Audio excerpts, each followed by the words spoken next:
So now that we have covered how to create dictionaries, how to add data and read data from them, let's talk a little bit about dictionary methods. So you can actually use the dir function, and you actually have to put an actual existing dictionary object in here. So you have to put a dictionary that exists, but the dir function can then give you all the dictionary methods or functions as they're otherwise known. So after that, we've learned a little bit about docstrings and functions. You can actually look up the docstring for each one of these dictionary methods and learn what it does.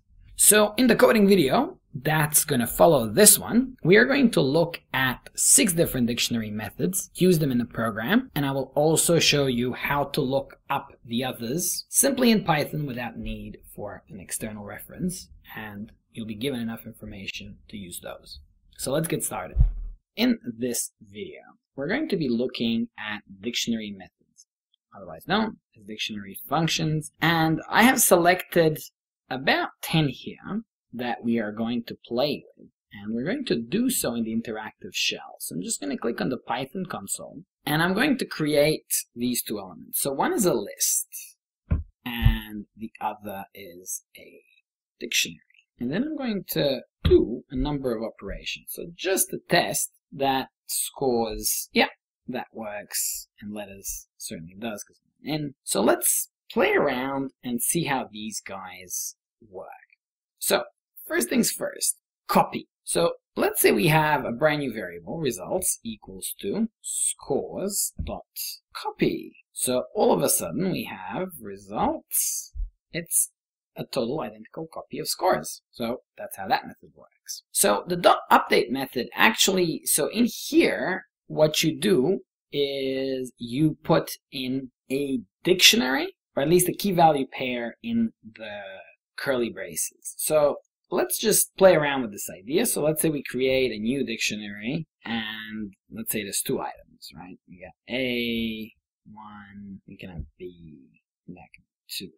So we just created this. So now we are going to scores dot update, and we're going to add A. And if we say scores, we've updated it. We've basically added another dictionary to it. If we wanted to add a single value, we could have done the scores dot update, and in here put the curly braces, and we could have had, no, we already got A and B. I guess we can have C as 3. And then that's going to work as well. Okay. Dot keys. I guess I even put a note for myself there.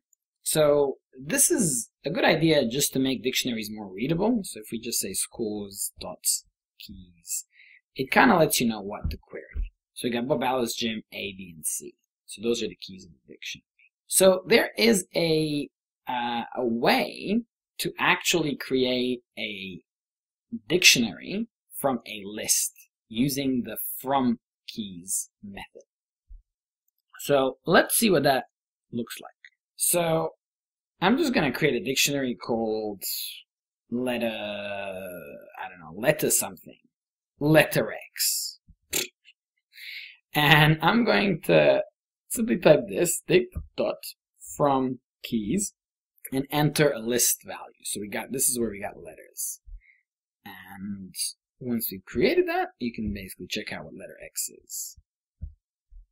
So it's a dictionary where pretty much everything from this list becomes a key in the dictionary, and all the values become none. Then you got min, max, and length. These are really intuitive, so you can just go min scores, and then it's going to be Alice, interestingly, and it ranks it via capital A would be sort of the lowest ranked letter, and what it's ranking really is the keys, not the values.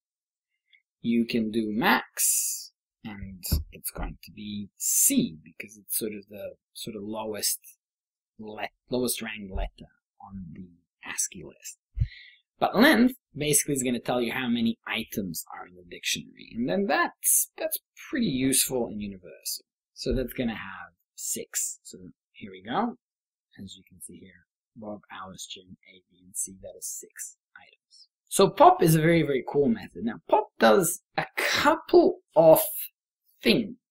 It gets rid of an item, but then it also returns an item. So if we say pop, we obviously need the scores, perhaps scores.pop. And let's say we want to get rid of C. That returns the value of C, but now scores is permanently changed because C is gone. You can also pop the last item, although dictionaries are not really ordered, so it's basically just pick something. It's almost random. Pop item. And that's also going to return something. So it's going to return B and 2. And now when we type in scores again, B is going to be gone. So we're down to A. So popping a specific item basically returns, you put in the key, it returns the value, but gets rid of that key value pairing. So that item is gone.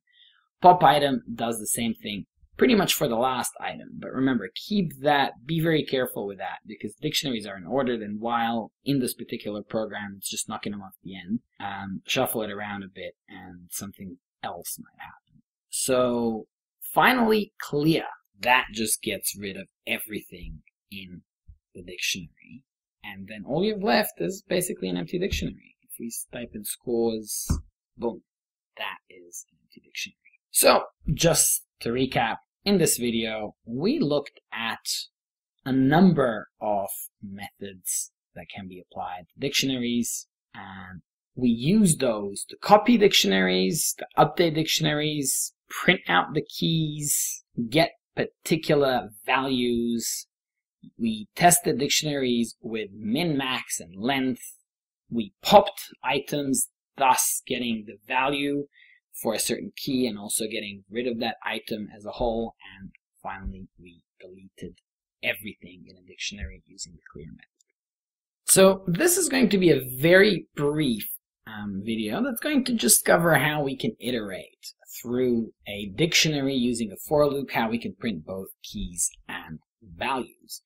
So we have scores here, and the basic iteration, if we were to print for score in scores, you will see that that's actually only going to print the key. So let me just show you. So if I say for score in scores, print score. So unlike a list, this here prints really the name, prints the key and leaves the value out. So you're really iterating through the keys of the dictionary and leaving the values out. So I mean, you might just do something like that to make this a bit more intuitive. Now, if you're wondering, how do you get the value? Well, check this out. Print scores. So you get the score for whatever name it is. So you put the key in here into the scores, and so you get Bob 20, Alice 23, Jim 22, Xavier 0. And if you like, you can do a nice compound statement. Print the score of name, comma, is, comma, scores. And I would say that that is fairly intuitive. And this pretty much gives you a nice little for loop that iterates through the dictionary and gives you an overview of what is going on. So in this video, what we're going to do is we're going to combine what we learned in functions and what we learned in dictionaries. So we're going to create a function that returns a dictionary. And that dictionary is a dictionary of each character found in a text, in a string, where the character is the key and the number of times that character repeats is the value. Now there's a couple of challenges here that we may choose to tackle. One is the fact that, space is a character, and potentially the most popular character. The other is that lowercase and uppercase, like uppercase A and lowercase a, are different characters. So what I want to do first is just create a very, very, very basic function that returns a dictionary with the correct keys. And then I'll think about the values a little bit. So let's create a function, def, I'll call it text analyzer, and it can analyze text. And we're going to have a solution, which is going to be a dictionary, and we're going to return that solution. So the question is, first of all, how do we build this dictionary? So the first part is obvious. For C in text, we can create a key value combination for that. So we can say solution C equals to 0. So this should allow us to test this out. Control Alt L. We got some space. So we can print text analyzer. Analyzing that text. Let's see what happens. Oops. Previous answer. Here we go. So new line character is a character as well. I think there's nothing we can do to avoid that. There it is. So they all have 0. Well, now how do we count them? There's a couple of things. You can use a string method, .count, or you can basically check if the char is already in solution. So I think using, a little bit of dictionary checking might be a better way to do it. So you can say if C in solution. Now, let's say if it is already in, then you're going to iterate it. So you can say, we're going to add 1 to the value, plus equals to 1. But what if it isn't? Yeah, well, if it isn't in the solution, then you're going to create it. So when you create it, and it's in there, its count is set to 1. So let's test that. Good. There's 87 spaces now. 6 new lines. So there you go. We've got all of these. There's brackets. This is looking good. So let's just say we wanted to ignore spaces. Well, you would just have if C is not, and then you would say, test this out. We got rid of spaces. And finally, if what we can do here is ignore capitalized letters if we want, just do lowercase, by just setting C equals to C dot lower. And this should shorten what we have considerably, and it does. Now, just for the fun of it, we can maybe create a variable and iterate through it just to print this out in a neater way that's easier to read. So maybe create a variable for letter frequencies, and that can be equal to, and then do a for loop for C in letter frequencies. So for C in letter frequencies, what we can do is just do a print statement and say let's capitalize that, the letter, and this is where we use, that's going to be the key, so that's going to be the character, and we can say repeats, and at this point we can basically use this dictionary which we created, letter frequencies, square of C, comma, times. So let's see if that works. Much nicer. So T repeats 42, letter space still repeats 87 times. I guess because space dot lower, something interesting happened here. So we still have the space. But I'm really happy enough with this program. It works great. And it's gonna set the pace for what we're going to be playing around with when we reach file operations. In fact, rather than just having a little string up top of the program, we're going to apply this type of analysis to files. Excellent.